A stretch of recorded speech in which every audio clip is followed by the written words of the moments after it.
ଏକ ସିନ୍ଦୁର ଖେଳ ସିରିଏଲ ଏପିସୋଡରେ ଆପଣମାନେ ଦେଖିବାକୁ ପାଇବେ ଜବରଦସ୍ତ ସିନ୍ ଆପଣମାନେ ଦେଖିବାକୁ ପାଇବେ। ଆଜି ମଲ୍ଲିକା ଆଦ୍ୟଙ୍କୁ ଦେଲେ ଆଉ ଏକ ଝଟକା। ହଁ ସାଙ୍ଗମାନେ, ଆପଣମାନେ ଦେଖିବାକୁ ପାଇବେ ମଲ୍ଲିକା ଯେତେବେଳେ ଆଦ୍ୟଙ୍କ ଠାରୁ ଖେଳ ପ୍ରତିଯୋଗିତାରେ ହାରି ଯାଇଛନ୍ତି, ପୁଣି ଥରେ ସେ ମଲ୍ଲିକାକୁ ରାଗ ରଖି ସେ ଆଉ ଏକ ଝଟକା ଦେଇଛନ୍ତି।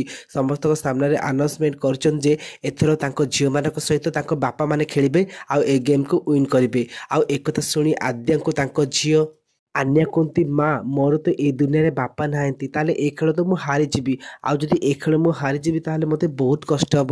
ତମେ କୁହ ନା ମୋ ବାପା କେଉଁଠି ଅଛନ୍ତି ଆଉ ସେ କେବେ ଆସିବେ? ଏ ଖେଳ ମୁଁ ହାରିଗଲେ ମୋତେ ବହୁତ କଷ୍ଟ ହେବ ମାମା।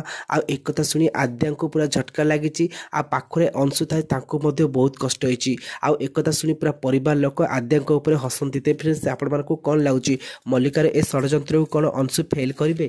ଅଂଶୁ କ'ଣ ସମସ୍ତଙ୍କ ସାମ୍ନାରେ ଆଦ୍ୟାଙ୍କର ସ୍ୱାମୀ ଆଉ ଆନ୍ୟାର ବାପା ବୋଲି ପରିଚୟ ଦେବେ? ଯଦି ହଁ ତାହେଲେ ୟେସ୍ ବୋଲି କମେଣ୍ଟ କରିବେ।